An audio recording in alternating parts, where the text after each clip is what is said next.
ওরে রাত্র যখন বেশি হয় নবী আইসা ডাক দেয়, মা ফাতেমা দরজা খুইলা বাইরে চইলা যায়।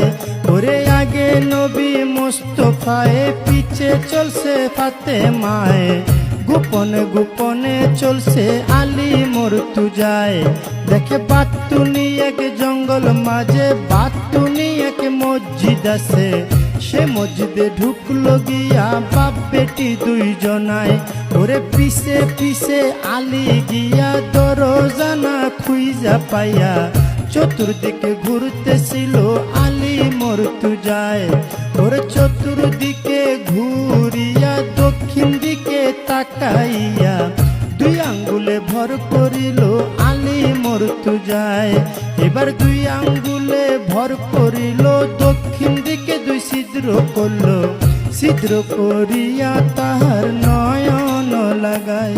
ওরে নয়ন লাগাইয়া আলী ভিতর দিকে দিলেন চুকি, সব কিছু পরিষ্কার আলী দেখতে পায়। ওরে ডাইনে নবী মুস্তাফায়ে, বামে মা ফাতেমায়ে, উম্মতি উম্মতি কইয়া পড়িল সে